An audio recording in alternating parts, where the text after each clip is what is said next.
Hello les boosties, je suis en place avec une voix qui marque un petit signe d'épuisement.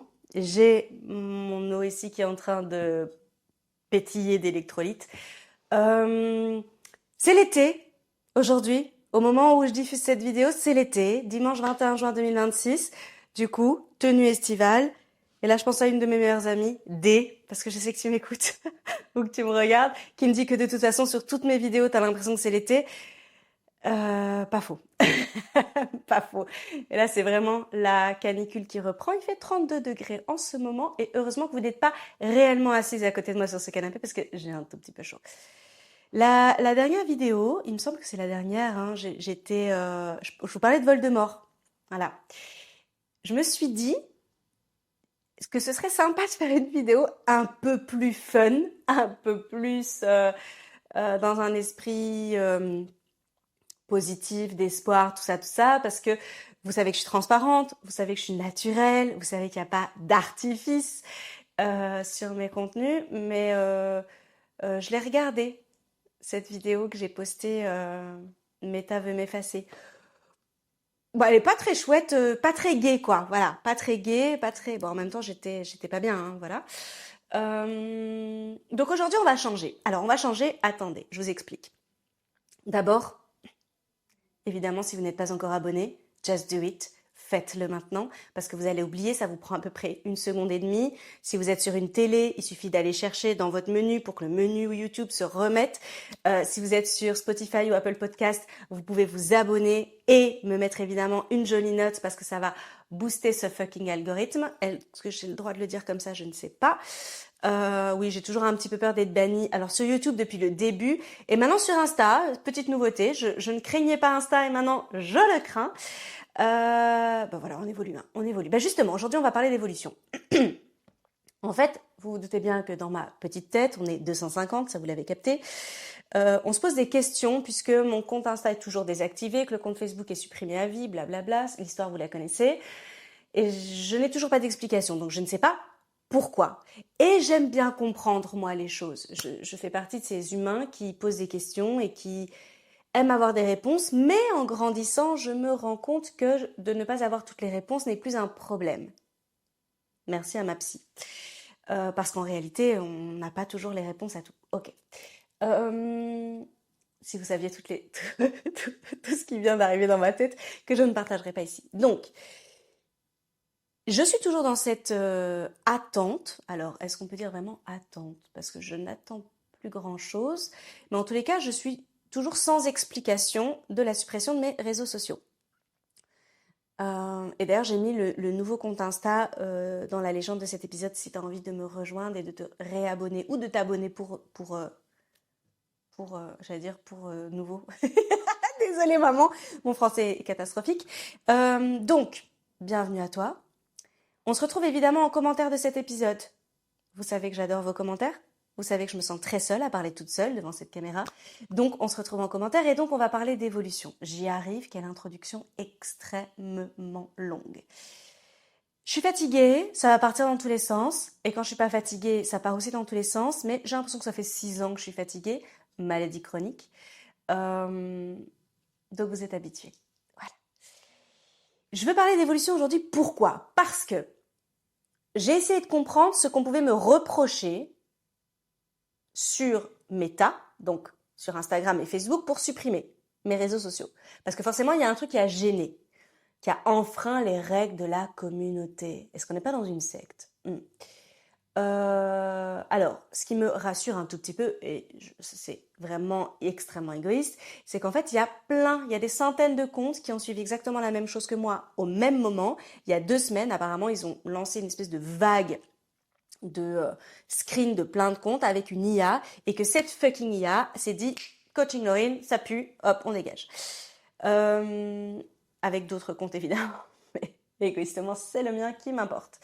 Donc, j'ai essayé de me dire, est-ce que c'est le milieu du coaching Bon, même s'il y a il y a une tatoueuse, il y a une fille qui perdait du poids, tout ça. Bon, il y a d'autres, vraiment d'autres, il n'y a pas que des coachs qui ont été screenés, évidemment. Est-ce que c'est le milieu du coaching qui pourrait poser problème? Parce que je sais que, d'un point de vue déontologie, le coaching peut être extrêmement limite. Et je me suis dit que j'allais en parler. Et que j'allais donner mon avis, évidemment. Mais pour ça, on va juste faire un petit flashback pour comprendre pourquoi j'ai changé de vie à 35 ans. Parce que c'est possible que, 1, t'aies raté l'info, 2, tu la connaisses pas. Here we are. Donc, aujourd'hui, on va parler de ça. Changer de vie à 35 ans. Je reçois pas mal de messages. Alors, je recevais sur Insta pas mal de messages et je vais recommencer à recevoir pas mal de messages sur Insta. Mais de manière générale, à chaque fois que j'échange avec des femmes, etc., qui sont en plein questionnement, en quête de sens, de plus d'utilité dans le quotidien, il y a cette fameuse question de la réorientation professionnelle. Le fait de déménager aussi, c'est un élément important dans le fait de changer de vie. Il y a aussi le changement de partenaire. Sorry, not sorry. C'est généralement les 3 plus gros piliers dans le changement de vie. Dans mon cas, si tu l'ignores, c'est la maladie qui a été mon déclencheur, donc en 2020, et mon changement de vie s'est opéré sur 1 an. Et la maladie ne m'a pas quittée. Alors elle s'est transformée, elle a évolué, j'ai moins de séquelles, etc. Mais elle dicte quand même pas mal mes journées, le rythme que je peux avoir et les choix que je fais ou les décisions que je prends. Donc, j'ai 40 ans là et il y a 5 ans, je me suis réorientée. Alors, pour moi, mon déclencheur, ça a été la maladie. Ça a été de me dire, en fait, là, j'ai une opportunité, c'était comme ça, j'ai une opportunité de quitter quelque chose qui ne me convient plus. Ok. Et dans ce quelque chose qui ne me convient plus, il y avait mon boulot, mon mec et mon mode de vie. Ok. Je savais très précisément ce que je voulais quitter. Je n'avais aucune idée de ce vers quoi j'avais envie d'aller. Par contre, quelque chose qui était beaucoup plus respectueux de mon bien-être et de mon bonheur. Mais mon bien-être et mon bonheur, à ce moment-là, c'était extrêmement flou.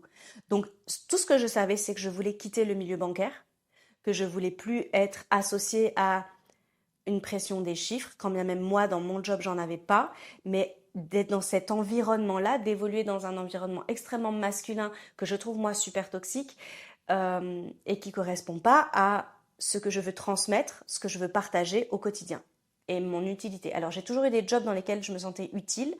Par contre, ça compensait pas tellement avec ce que m'apportait le job en tant que tel. Donc, pour faire court, ça commence bien. Janvier 2021, j'ai donc une coach en réorientation professionnelle. Isabelle, si tu m'écoutes. Et on commence un travail, donc je suis encore super malade à ce moment-là. On commence un travail de fond sur, en gros, ce que j'aime, ce qui me fait vibrer, ce qui me fait vibrer, l'atout chronique est toujours là, ce qui me fait vibrer et vers quoi potentiellement je pourrais aller. Déjà au lycée, je me souviens que mes amis, et s'il y en a qui me regardent, vous pourrez corroborer. Non, ne corroborez pas ou faites-le de manière anonyme parce que vous savez que ma vie privée est privée. Je l'ai dit dans la newsletter la semaine dernière. Donc, mes amis me voyaient déjà psychologue en fait. Ouais, parce que j'adore communiquer, j'adore écouter, j'adore décortiquer, j'adore analyser. Je suis passionnée par les relations humaines, je suis passionnée par les fonctionnements, les interactions, les dynamiques, les blocages, les traumas, bref, voilà. Bon, chacun ses trucs, moi, je suis fascinée par ça. Et puis j'ai fini par faire des études, alors d'abord de droit, parce que j'ai voulu être juge pour enfants quasiment toute ma vie, enfin toute ma vie d'enfant, jusqu'à ce que je sois jeune adulte. J'ai commencé des études de droit que j'ai arrêtées, et puis j'ai fait des études de relations publiques. Ok. Encore une fois, la communication, l'événementiel, la situation de crise, etc. Bon, je suis pas là pour parler du passé, je suis là pour vous parler de cette transition, mais forcément, elle s'inscrit dans un contexte. Et donc, je tombe dans le milieu bancaire, pas par hasard, D'abord parce qu'en relations publiques, on ne veut pas de moi, parce que je ne parle pas néerlandais, que je suis dans un pays trilingue où le néerlandais est vraiment extrêmement important. Euh, et en fait, je cherchais un job qui soit au cœur de la société, dans lequel je puisse me sentir utile et en même temps apprendre, etc. Et pour moi, la banque, c'était, et c'est toujours un acteur important de la vie du quotidien. Ok. Donc j'ai commencé là parce qu'ils ont voulu de moi, pour être honnête. Et qui m'ont formée et que bref, ça a été, j'ai rencontré des amis en or là-bas, j'ai énormément appris et bref. Donc j'ai fait 3 grandes banques, ok. À chaque fois que je m'ennuyais, je cherchais un nouveau challenge, je signais un CDI, je démissionnais. Bref, j'ai fait ça tous les 3 ans et demi pendant 10 ans, ok. Et puis au bout de 10 ans, donc je suis tombée malade, super méga malade, vraiment super méga malade, à pas pouvoir me lever du lit, enfin une horreur quoi. Euh, Et c'est là que j'ai saisi cette opportunité en me disant, bah en fait, il y a un truc à faire. Il y a des trucs qui vont pas dans mon quotidien et il y a que moi qui peux les changer. Alors change. Ça peut paraître extrêmement simple dit comme ça, sauf que quand on est bien ancré dans un cadre dans lequel on évolue depuis un certain temps, c'est effrayant de le quitter. Même si le cadre n'est pas confortable en fait, parce que c'est l'inconnu, parce que c'est le vide, parce que ça peut foirer, parce que si ça se trouve l'herbe elle est pas plus verte ailleurs, blablabla, tout ce qu'on peut se raconter. Et euh, et j'ai pris le pari de me réorienter à ce moment-là.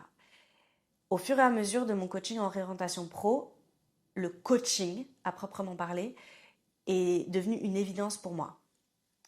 Je pense que ça l'était déjà pour Isabelle, hein, mais pour moi.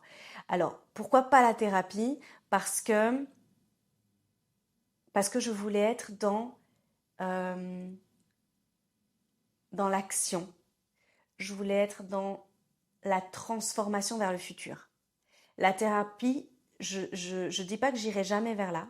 Vers là. Oh là là, Lorraine, aujourd'hui le français. Euh, Parce qu'il y a il y a quelques trucs qui me font vraiment de l'œil, mais pas pour maintenant, pas pour tout de suite. Euh, mais à ce moment-là, en tous les cas, et encore aujourd'hui, je voulais m'éclater dans, ok, voilà les cartes dont on dispose aujourd'hui, on va les redistribuer pour demain. Alors qu'en thérapie, on va vraiment réparer, soigner le passé pour qu'aujourd'hui on se sente bien. Et donc, c'est ultra complémentaire et je suis méga fan, mais je voulais commencer par le coaching en tous les cas, ça c'est sûr. Et du coup, je suis retournée à l'école. Alors, je suis retournée à l'école à 35 ans en étant malade. C'est vraiment un big deal, je ne vais pas mentir. Là où la maladie m'a vachement protégée, c'est que j'étais à des années-lumière d'imaginer ce qui m'attendait. Ni en charge de travail, ni en développement d'activité. Donc, charge de travail d'études, ni en développement d'activité. Moi qui avais toujours dit que je ne serais jamais entrepreneur, bah en fait, j'y suis allée bien malgré moi. C'était même pas une réflexion en fait, pour être tout à fait honnête. J'ai pas pensé à tout ça. Je me suis juste dit, ok, je me réoriente. Pour me réorienter, moi, dans ma manière de voir et de faire les choses, je vais étudier parce que je me lance pas dans quelque chose sans avoir un bagage solide derrière moi. Et donc j'ai choisi. Là, j'ai fait des recherches par rapport au milieu du coaching. Et donc on y vient. J'espère que vous m'entendez bien. On y vient à ce changement de vie et à ce qu'on peut penser du coaching aujourd'hui, parce que cette vidéo parle de ça quand même. Et là, il y avait 2 grands courants, un courant plus européen, un courant plus américain. Le courant américain, méga business, faut payer beaucoup. J'ai payé 5 000 euros, hein, mes études, mes premières études, hein, donc, enfin mon premier bloc d'études. Donc honnêtement, c'était pas cadeau du tout. Hein. Mais les Américains, fallait payer aussi tous les ans, enfin bref, des Américains quoi. Ça me plaisait pas, j'aimais pas trop l'approche. Moi, j'aime poser des questions en fait en coaching. Bref. Donc, je suis allée chez les Européens et j'en suis méga ravie, hein. Méga ravie. Ce qui est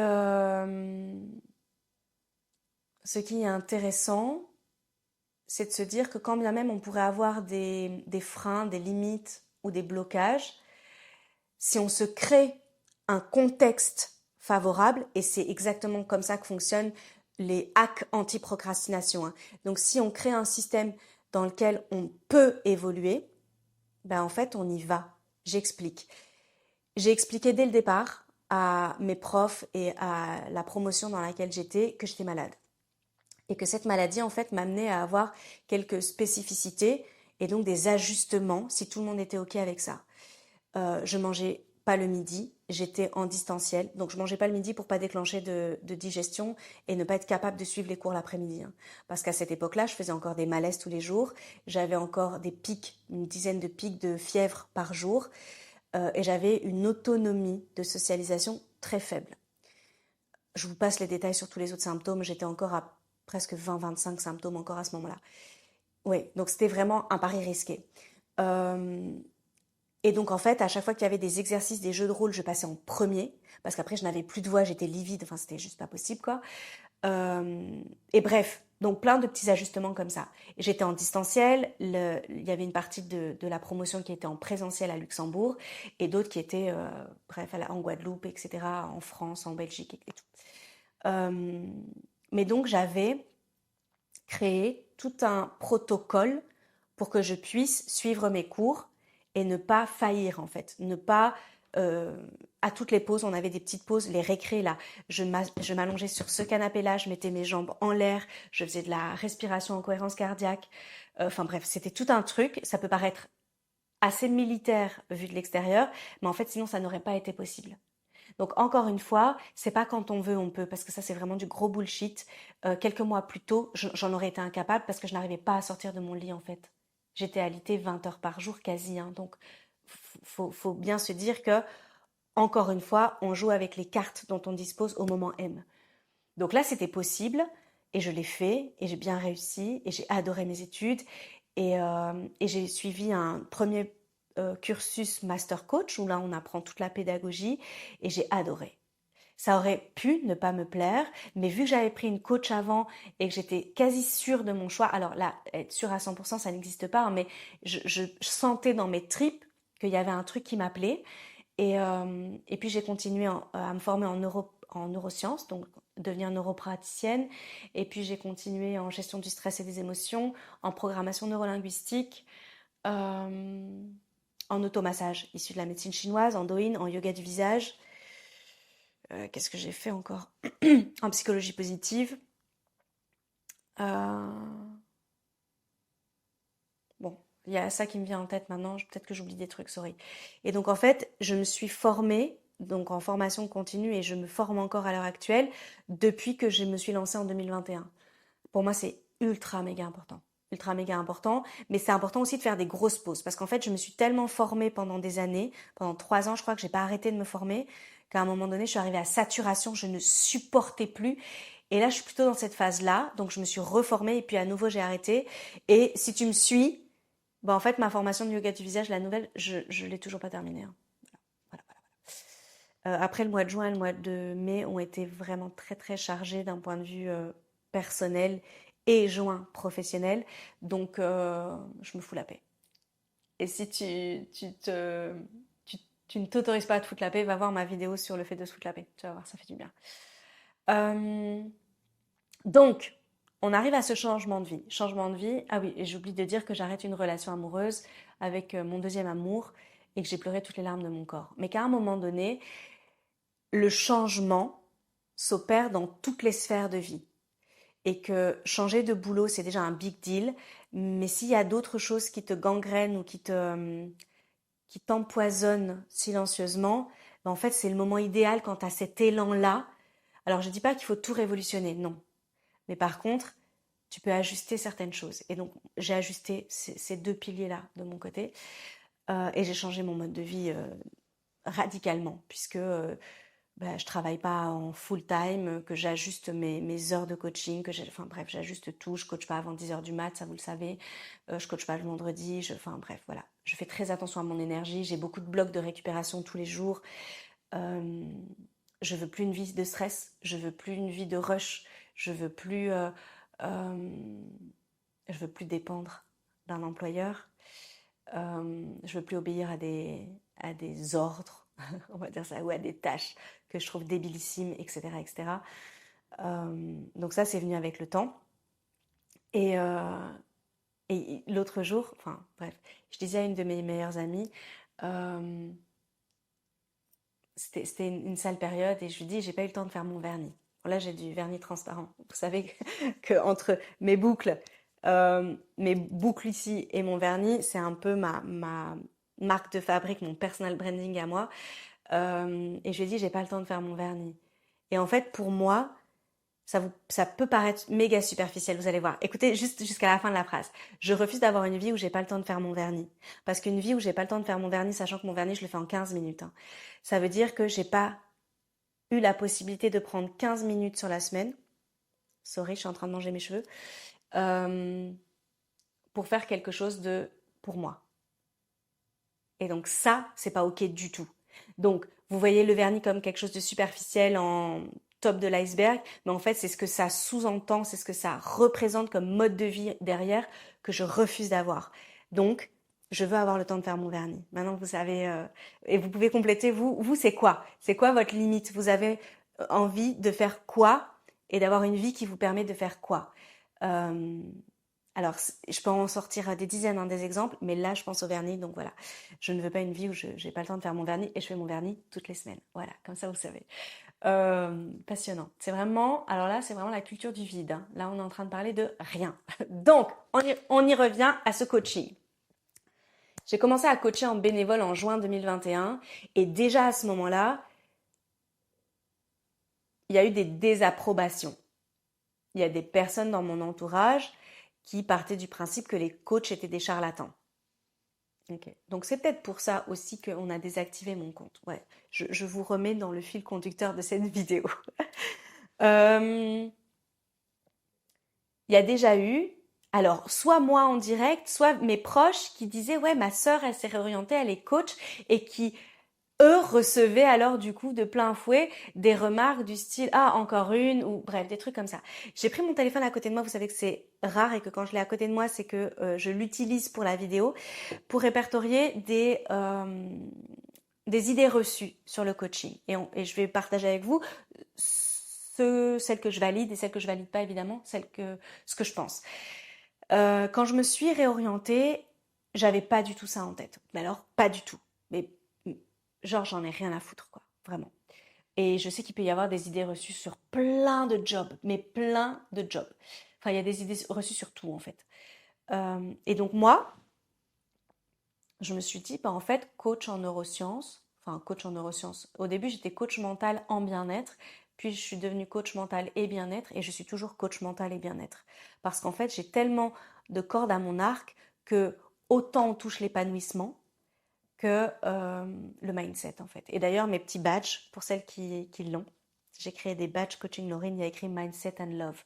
Parce que pour moi, c'est vraiment le cœur de la vie sur Terre. Bon, je ferai une autre vidéo. Donc, je voulais quelque chose d'assez concret. C'est le moment où on s'hydrate les filles, on y va.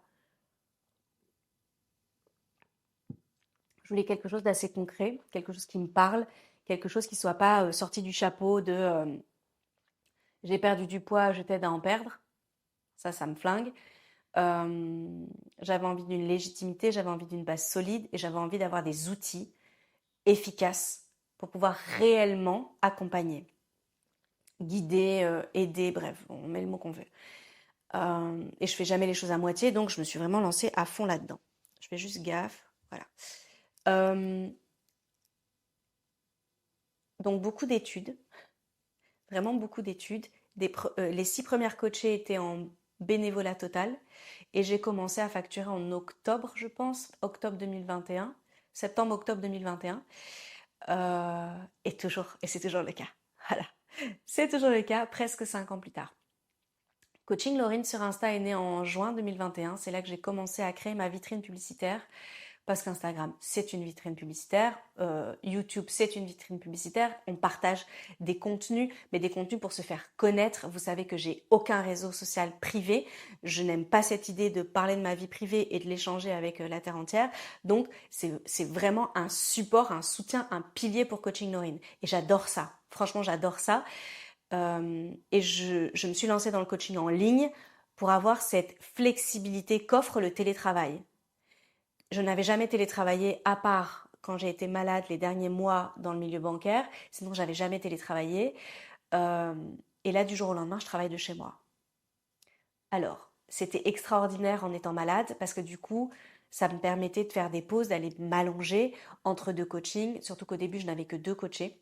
J'étais incapable d'en avoir plus. J'avais pas de boostletter, de blog, podcast, de site internet. J'avais rien au début. J'avais juste mon Insta et deux coachés. Et c'était super. On peut pas vivre comme ça d'un point de vue économique, mais je veux dire, c'était super. Et puis, il a fallu s'installer. S'installer. Je regarde mon bureau en fait. Parce que travailler à la maison, il n'y a pas tout le confort en fait avec une chaise ergonomique, un bureau à distance, blablabla, tous les trucs qu'on peut avoir dans le milieu bancaire. Donc là, il faut le créer à la maison. Et quand on a des douleurs comme celles que j'avais, ça blague pas. Donc au fur et à mesure, j'ai fait évoluer mon espace de travail dans le salon, puisqu'en fait, je n'avais jamais travaillé chez moi, donc je n'ai pas de bureau, je n'ai pas d'espace de bureau, etc. Que j'ai amélioré et optimisé d'année en année, jusqu'à encore cette année. Hein. Puisque j'ai des blessures, enfin bref, j'ai pas mal de trucs. Et donc ça aussi, investissement, je sais pas combien de milliers d'euros j'ai mis dans mon bureau et dans le matériel au fur et à mesure, euh, dans le matériel que j'utilise pour le podcast, pour la webcam, etc. Alors là, pour vous faire les vidéos, ce micro, vous savez que ça m'a coûté un rein. Et merci encore à Nils pour la caméra. Donc, tout ça là, je ne l'ai pas en tête. Quand je me réoriente pour être plus heureuse dans mon quotidien. Je me réoriente pour avoir le smile quand je me lève le matin et le smile quand je me couche le soir parce qu'en fait, j'ai adoré ma journée. En fait, je me réoriente pour ça. Tout le reste, je n'y pense pas. Ouais. Les impôts, je n'y pense pas. En Belgique, quand tu es salarié, il y a un prélèvement à la source et si c'est bien fait, tu payes quasiment rien au moment de la régule en fait. Ou 100 euros quoi. Vraiment que dalle. Hmm. Bah ça a changé, hein. Voilà. Voilà, voilà. Parce que tu te retrouves à payer des milliers d'euros d'impôts. Ça a changé. Ça a changé aussi de te dire que quand tu es au bout de ta vie, super malade, si tu bosses pas, t'as pas d'argent en fait. Alors j'ai l'immense chance d'avoir une indemnité invalidité parce que je suis en maladie chronique. Mais c'est pas cette indemnité invalidité qui me permet de manger. Hein. Non. Ou de faire des trucs. Non, non, non, non, non. Donc il y a ce petit truc-là, je ne l'avais pas trop en tête. Euh, ouais, il y a plein de trucs que j'avais pas en tête. Et en fait, tant mieux. Parce que je pense que si on avait une idée tout à fait précise de ce qui nous attend à chaque fois, on ferait rien. Rien. En fait, le cerveau humain, il n'est pas du tout formaté pour aller vers le risque, pour aller vers l'inconnu, le danger, tout ça. Donc, c'est comme l'accouchement. Je pense que si on savait, je n'ai pas accouché, très précisément comment ça se déroule, bah, c'est pas sûr qu'on le fasse, quoi. C'est pas sûr. Bref, comme plein de trucs. Donc, j'y vais un peu en mode naïve. Ouais, mode bisounours dans cette orientation. Et finalement, je crois que c'est la manière la plus douce de le faire. Euh, et d'évoluer, de faire évoluer son business à un rythme sain, avec une performance saine, parce que ça j'y crois profondément, à tester des trucs et à voir que ça fonctionne pas, que ce soit des rythmes de travail, que ce soit des services, que ce soit s'amuser vraiment dans son business. Et ça, l'entrepreneuriat, ça le permet, c'est un terrain de jeu extraordinaire. Euh, et du coup, au plus Coaching Laurine prend de la place, et au plus je rencontre des gens. Et au plus je rencontre des gens qui kiffent pas les coachs. Perso, j'en ai rien à foutre. Mais je trouve ça très intéressant de voir que, encore aujourd'hui, on peut penser que le coaching, c'est de la merde. J'ai pas de problème avec ça, moi. J'ai pas de problème avec ça. Pourquoi? Parce que je trouve qu'il y a plein de coachs qui se réveillent un matin et se disent, en fait, moi, je vais me lancer dans le coaching. C'est rémunérateur, t'as pas besoin de diplôme, c'est pas régulé, personne ne va venir me demander des comptes, à part financier. Euh, alors, let's go. Ouais. Alors, forcément, il y a des charlatans. Forcément. Forcément, il y a des gens qui ne sont pas diplômés. Forcément, il y a des gens qui vont abuser du système et qui vont venir appliquer des tarifications de malades. J'ai vu des coachings à... On a été coupé et je pense que vous n'avez pas entendu la fin de ma phrase. Donc, il y a des gens, des coachs, qui sont à mes yeux dans l'abus et j'ai vu des coachings à 500 000 euros. Chacun fait ce qu'il veut. Mais je peux comprendre que du coup, entre le fait que ce soit pas régulé, que tu ne doives pas être diplômé de peu importe de où, mais rien, que tu peux te réveiller un matin en disant je suis coach parental, je suis coach en sommeil, je suis coach, je sais pas moi, en perte de poids, je suis coach mental, je suis coach en nutrition, je suis coach. En fait, t'es coach, tu peux être coach en ce que tu veux. Sauf qu'en fait, on a un impact réel dans la vie des gens. Réel. En tous les cas, le lien de confiance que je crée avec mes coachés, le lien d'intimité que je crée avec mes coachés, c'est pas anodin, ça marque. Moi, je pense à mes coachés en dehors des coachings. Hein.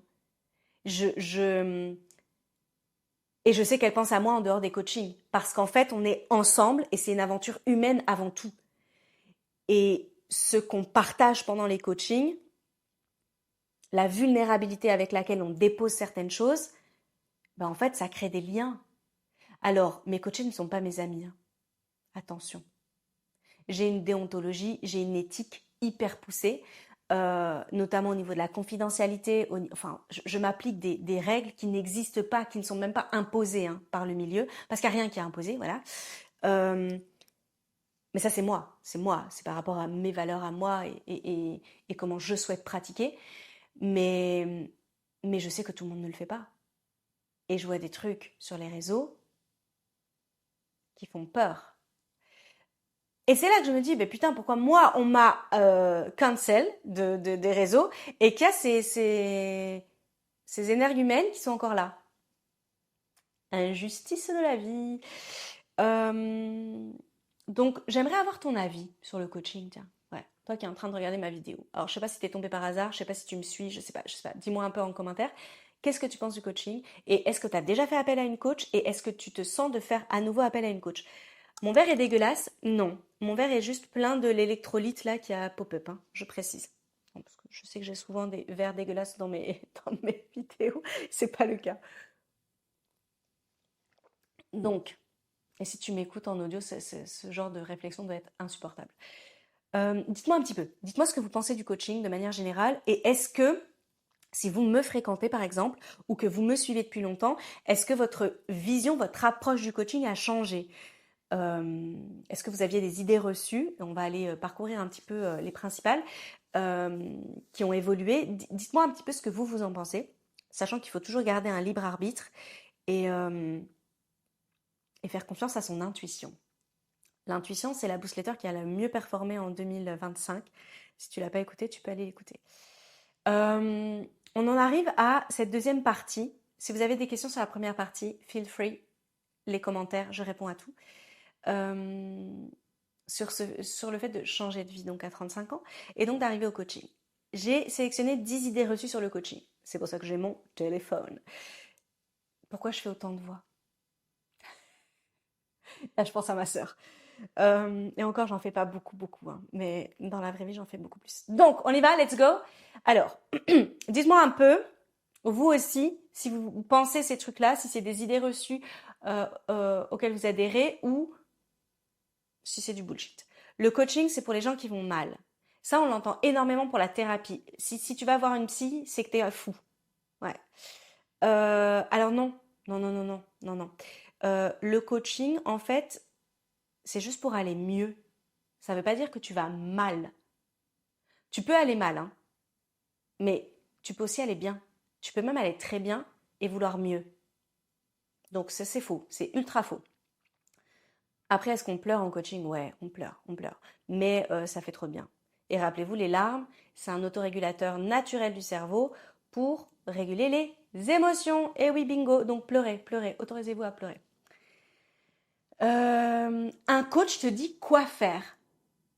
Alors non, jamais. Jamais. En fait, le coach, il te donne pas de réponse. Il t'amène à travers une pédagogie, à trouver, attention, je vais dire un truc méga perché, à trouver les réponses en toi. Et donc, en fait, je vais jamais imposer quoi que ce soit, je vais jamais, jamais. On va se questionner, brainstormer, introspection profonde, etc. Et là, on arrive à des déclics, des prises de conscience, etc. Mais moi, je vais jamais arriver en te disant, en fait, tu as ça, en fait, c'est ça. Non. Et pour les challenges, puisque moi, il y a des challenges personnalisés à chaque session de coaching, on est toujours, c'est un consentement mutuel en fait. Est-ce qu'on va de ce côté-là? Est-ce qu'on explore ça? Est-ce que ça te dit? Est-ce que c'est trop lourd? Enfin, on est vraiment dans une co-création. Non, un coach qui te dit quoi faire, à part le coach sportif. Ça oui, parce que Soukaina en personal training, elle va me dire quoi faire, elle va me guider là-dedans. Mais si moi je lui dis ça, je fais pas, je fais toujours pas de cardio par exemple. Enfin, on fait pas de cardio en fait. Voilà. Mais je vais rester dans le coaching un peu mindset, dev perso, tout ça, parce que c'est très différent du coaching sportif. Et ce qui est important de retenir, c'est que le cerveau humain, il va ancrer ce qu'il va découvrir lui-même. Mais ce qu'on va lui injecter, il faut de l'endoctrinement pour que ça s'ancre. Ok? C'est pas le cas d'un coaching du tout. Donc, c'est beaucoup plus, ça propulse beaucoup plus de soi-même découvrir des trucs parce que c'est durable plutôt qu'une coach qui va t'insuffler les réponses. Et en fait ça, c'est superficiel quand on reste vraiment dans les premières couches de transformation qui vont pas tenir. Voilà, petite parenthèse. C'est trop cher pour ce que c'est, numéro 3. J'ai fait plein de grimaces pour celles qui ne me regardent pas. Alors, gros débat. Je ne suis pas dans une tarification basse et je n'estime pas être dans une tarification abusive. Je suis hyper à l'aise avec mes prix. J'ai fait d'ailleurs toute une newsletter sur les prix, sur le rapport à l'argent et tout. Faut bien savoir que déjà quand tu payes, ça vient pas tout dans ma poche. Hein. Déjà. Donc il faut bien te dire qu'il y a toute une partie qui part en frais et en charges. Voilà, déjà. Donc ça veut dire que ça, c'est imputé. Ensuite, tu payes toutes les formations que j'ai pu faire qui vont infuser dans mon coaching sans que toi, tu t'en aperçoives. Et c'est la même chose au yoga du visage. Hein. Quand je fais la relaxation profonde guidée au son de ma voix en deuxième partie d'atelier, dans cette relaxation-là, tu as de la visualisation, de l'hypnose, de la sophrologie, de la relaxation pure, un peu de manifestation et des neurosciences. Et en fait, ça va durer 10-15 minutes et toi, tu es embarqué dans mon univers ou pas. Ça peut marcher ou pas marcher, il n'y a pas de performance. Sauf que tout ça, je peux te le proposer parce qu'en fait, j'ai des années d'études derrière moi et de pratique. Et de pratique. Pour poser ma voix, etc. Donc, tu payes aussi cette expérience-là, cette expertise-là. Et ce qui me permet de m'ajuster en live en fonction de ce qui va percuter chez toi ou pas. Donc oui, ça peut être cher perçu pour quelqu'un d'autre, mais quand tu te mets de mon côté, je pourrais être plus cher. J'ai aucun problème avec l'argent, vous le savez. Et encore une fois, je trouve que même encore en 2026, investir sur soi, sur sa santé mentale, sur sa santé physique, sur son épanouissement, c'est méga sous-coté. On va payer, je sais pas moi, 1000 euros, allez, je veux dire, entre 1000 et 2000 euros pour partir en vacances. Je suis pro-vacances, hein.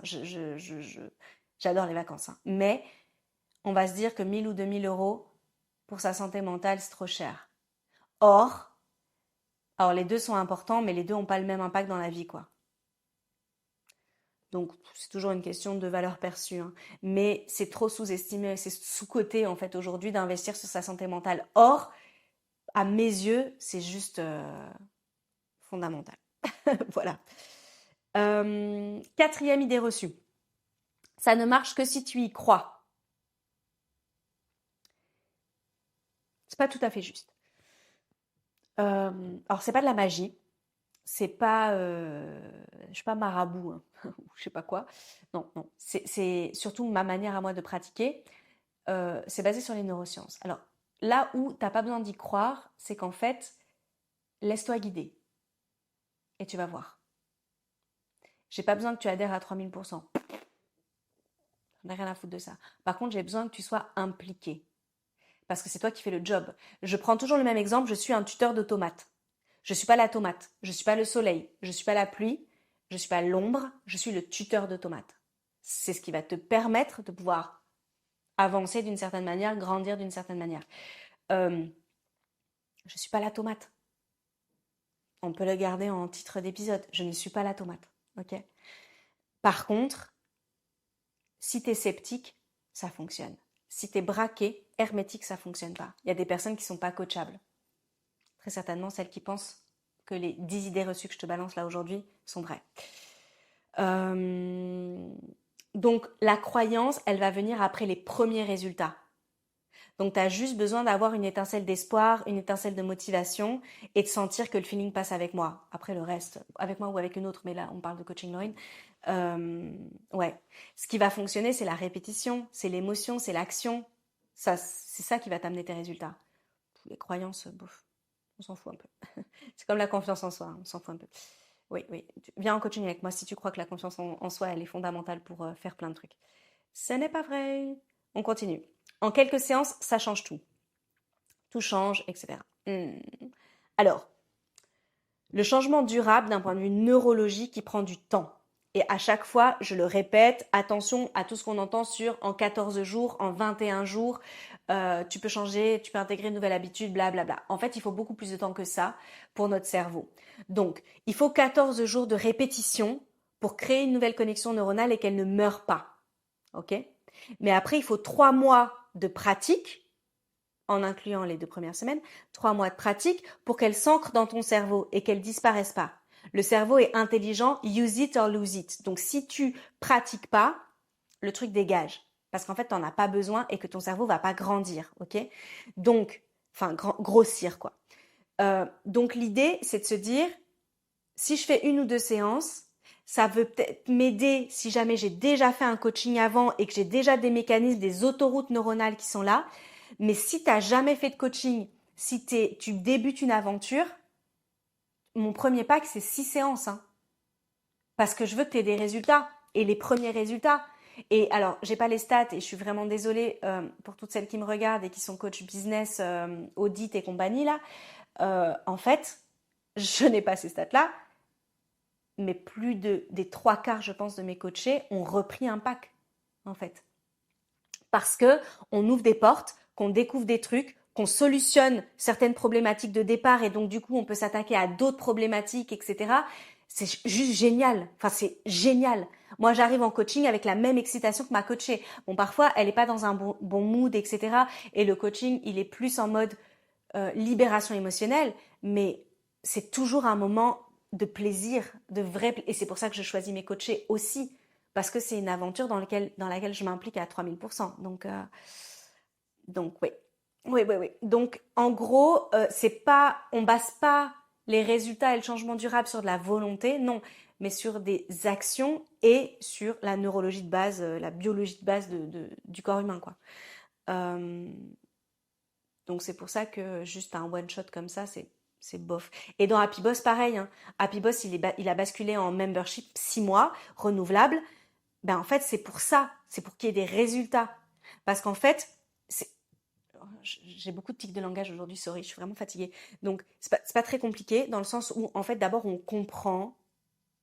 C'est très important pour ensuite stabiliser, réguler, intégrer. C'est ça, en fait, la courbe d'apprentissage. Et donc, cette courbe d'apprentissage, elle prend du temps. Et au-delà des 3 mois, après, pour pouvoir réguler et intégrer et réguler, pardon, ben, en fait, il faut du temps sur le terrain. Et donc, moi, j'ai des coachés que j'ai depuis plus d'1 an. Mais c'est normal. C'est complètement normal. Je les vois pas toutes les semaines. Pas du tout. Et il y en a que je vois 1 fois par mois, par exemple. Mais en fait, ça a du sens. Ça a grave du sens. Si vous avez des questions que vous n'êtes pas d'accord avec moi, évidemment, mettez-les en commentaire. Vous savez que je suis hyper ouverte. Un coach doit avoir vécu, on est à la 6e, un coach doit avoir vécu exactement ce que tu vis. Non. Un cardiologue, il n'a pas besoin d'avoir eu une crise cardiaque pour comprendre ce que tu vis, en fait. D'un point de vue émotionnel, c'est une plus-value parce que vous allez tout de suite connecté, ok? Mais il n'a pas besoin pour t'aider en fait, ok? Ben, la coach, c'est la même chose. Ça ajoute une dimension, une profondeur supplémentaire si on a vécu la même chose. Mais je n'ai pas besoin d'avoir vécu la même chose pour t'accompagner de manière efficace. Heureusement, heureusement. Voilà. J'ai même pas envie de développer plus que ça. Vous pouvez me dire dans les commentaires ce que vous en pensez. Mais ouais. 7. Le coaching, c'est du bon sens emballé joliment. Alors, le bon sens, il recable pas le système nerveux. Hein. Non. Il fait pas le bon sens, il fait pas un travail sur les croyances profondes, il fait pas un travail sur la régulation du système nerveux, la régulation émotionnelle, sur les blocages, sur les limites ancrées par l'environnement, l'éducation. Non, le bon sens, il fait pas ça.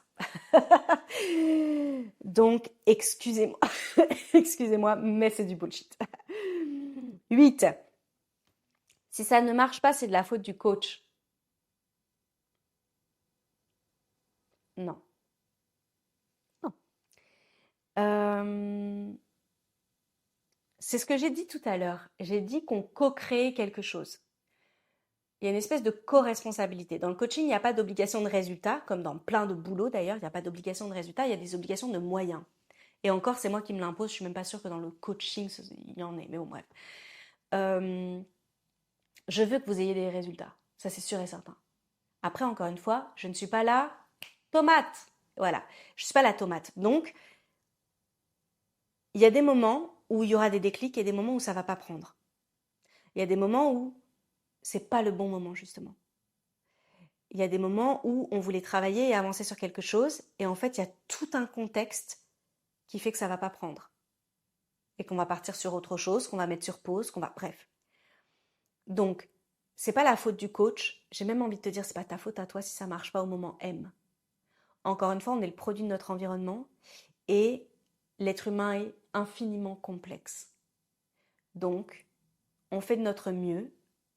Jusqu'à présent, honnêtement, ça se passe extrêmement bien dans mon activité, mais c'est tout à fait possible que ça prenne pas, que la mayonnaise ne prenne pas. Oui, ce parallèle est dégueulasse. Cette métaphore est naze. Mais donc, c'est un partenariat le coaching, ça c'est sûr. Mais encore une fois, on a un pouvoir absolu sur nos efforts, pas sur les résultats. Donc voilà. Donc si jamais ça n'a pas marché, soit c'est parce que le match n'était pas bon avec cette coach-là, soit parce que le moment, le contexte, l'environnement jouait contre ton camp. C'est possible aussi. On arrive à la fin. 9. Je n'ai pas besoin d'aide, je gère seule. Waouh. Là, je vais dire une phrase que je dis tout le temps. C'est pas parce que tu peux le faire que tu dois le faire. Et donc, c'est pas parce que tu es capable de le faire toute seule que tu dois le faire toute seule. Et encore une fois, l'être humain, il n'est pas fait pour avancer en solo. Pas du tout. Lorsque tu demandes de l'aide, d'abord, c'est un acte extrêmement courageux, c'est un acte de lucidité. Pourquoi de lucidité? Parce que on a des angles morts. Nous, dans notre monde mental, donc ce qu'on peut percevoir de notre monde intérieur, du monde extérieur, en fait, on a des angles morts. D'où l'intérêt d'échanger avec d'autres personnes qui vont avoir une autre approche, une autre vision, d'autres outils, d'autres expériences de vie, d'autres croyances, d'autres qui sont différents, un autre monde mental. Ce monde mental, en face de nous, nous permet de voir nos angles morts. On a tous des angles morts. C'est de la psychologie de base, ça. On ne peut pas avoir une vue à 360 de nous-mêmes. Impossible. Et donc, tu gères seul, oui, mais ensemble, on va plus loin et on y va mieux, en fait. On y va mieux. Encore une fois, c'est du français pourri. Parce que je suis là pour te montrer tous tes angles morts. Tout ce à quoi toi, tu ne vas pas penser et que tu ne peux pas y penser parce que ton monde mental est formaté d'une certaine manière. Et que j'ai un monde mental différent et donc, en fait, on va se compléter. C'est super intéressant, super enrichissant. Et donc, oui, tu peux gérer seul, mais de quelle manière et à quel coût? Drop the mic. Et le dernier, je suis dans les temps. Moi, je voulais faire une mini vidéo. Ok, on est dans une vidéo d'entre nous, mais qui est pas du tout courte. Hein. Désolée, il fait 74 degrés ici. Alors, le coaching, c'est juste de la motivation.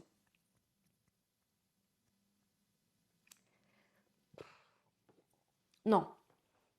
Bah, j'ai même envie de dire, c'est pas du tout de la motivation. En fait, la motivation, elle s'éteint très vite. La motivation, c'est une étincelle. C'est ce qui va nous pousser à l'action. Au même titre qu'une émotion, en fait. Elle vient, elle part. Elle vient, c'est un indicateur sur ce que je suis en train de vivre à l'heure actuelle, et elle fout le camp. Je prends toujours l'exemple de la boîte à vitesse d'une voiture manuelle, ok? Pour ceux qui savent conduire des voitures manuelles. Les vrais, les vrais, les vrais. On se sait. La motivation, c'est la première vitesse. On ne conduit pas en première vitesse, en fait. Ben, c'est exactement la même chose. Donc, tout ce qui est euh, ouais, motivation, entrain, élan, ça va vite, vite dégager. Et pour moi, c'est le rôle de la coach de jouer le rôle du relais de motivation. Et donc, de te garder engagé, de te garder impliqué. Alors, il faut pas qu'elle aille te chercher vraiment avec des rames et tout, parce que ça veut dire que t'es pas coachable. Mais ça veut juste dire que toi, en fait, ta motivation, elle va fluctuer non-stop pendant le coaching et c'est complètement normal. Et que les résultats ne sont absolument pas corrélés à ton niveau de motivation. Non. Il faut qu'il y ait une motivation de départ. Parce que si, évidemment, il n'y a pas de motivation de départ, on ne sauve pas quelqu'un qui n'a pas envie d'être sauvé. Et ben, du même acabit, on n'accompagne pas quelqu'un qui n'a pas envie d'être accompagné. Ça ne marchera pas. Par contre, une fois que toi, tu as l'élan de départ avec ton étincelle de motivation, moi, je mets en place tout un système qui va te garder motivé et qui va relancer la machine de la motivation. Ok. Mais t'as pas besoin de motivation pour être coaché, t'as pas besoin de motivation, t'as besoin d'étincelles de motivation, d'étincelles de vie, ça oui, mais pas pour la suite. On en a vu 10 là. Et surtout pour les femmes qui ont peur de décrocher, qui sont très vite découragées, qui ont cette fâcheuse tendance à commencer un truc sans le finir et tout. Tranquillisez-vous, hein, c'est le rôle de la coach. Enfin, oh, putain, dans ma pratique en tout cas. Pardon, j'ai appuyé sur le micro. Est-ce qu'avec ces 10 idées reçues, je me dis que Meta a peut-être suspendu mes comptes? Non. Non, je pense pas qu'il y ait une piste là-dedans. Est-ce que le coaching est vraiment dans l'œil dans l'œil du cyclone? Euh, J'en sais rien. Vous en pensez quoi? À votre avis, allez, j'ouvre un débat. Pour toutes celles les méga motives là, qui sont là encore maintenant à regarder cette vidéo, à votre avis, pourquoi j'ai été désactivée? Enfin non, j'ai été désactivée, pas correct. Pourquoi les réseaux de coaching Laurine, les réseaux méta de coaching Laurine ont été désactivés? À votre avis, pourquoi? On y va. Pronostic. Mettez-moi dans les commentaires. Peut-être qu'un jour quelqu'un me répondra chez eux. J'ai un petit doute. Mettez-moi dans les commentaires, à votre avis, pourquoi l'IA de Meta m'a dégagée? Est-ce que c'est à cause du coaching, qui peut être un peu tendancieux? Pas ma manière de pratiquer, parce qu'honnêtement, je vois pas ce que j'aurais pu dire sur les réseaux qui puisse être polarisant, mais j'en sais rien. Ouais. En tout cas, ce que je peux vous dire, c'est que changer de vie, ça fait du bien. Est-ce que changer de vie, c'est tout à fait correct comme appellation? Non. Mais d'avoir écrit un nouveau chapitre, oui. Ouais. Et pour rien au monde, je changerais quoi que ce soit. J'adore. J'adore.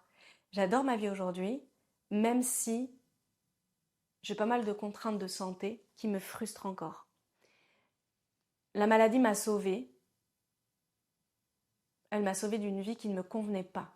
Ça, c'est sûr. Je suis extrêmement reconnaissante. Et je suis extrêmement fière de moi d'avoir emprunté le chemin de la résilience et de me dire, bah, en fait, on va le transformer en quelque chose qui vaut grave le coup. Ouais. Est-ce que parmi vous, il y a des personnes qui ont envie d'écrire un nouveau chapitre, qui ont envie de changer des trucs, qui savent peut-être pas comment, et c'est pas grave, je suis pas pour vous coacher, je suis là vraiment juste pour qu'on discute entre nous. Vous pouvez mettre dans les commentaires si vous le sentez, si vous en avez envie, évidemment, des trucs que vous aimeriez changer, qui vous conviennent pas forcément. On est ensemble. Et chaque chose en son temps, ça sert à rien de tout révolutionner, mais ça fait du bien. Ça fait du bien de se sentir vivante, ça fait du bien de se sentir à sa place. Oh, est-ce que c'est pas une super conclusion à cette vidéo? Si. Je vous souhaite une vie dans laquelle vous vous sentez bien et à votre place. Ouais. Ouais, on va s'arrêter là-dessus. Alors, je vais faire très attention. Je vais faire ça parce que je vais venir chiner avec vous, évidemment. Prenez soin de vous. Puis prenez soin des autres. Merci d'avoir regardé cette vidéo. Chin. Hop là. Allez, je bois parce que ça porte malheur dans certaines cultures. De chiner sans boire. Bisous boost.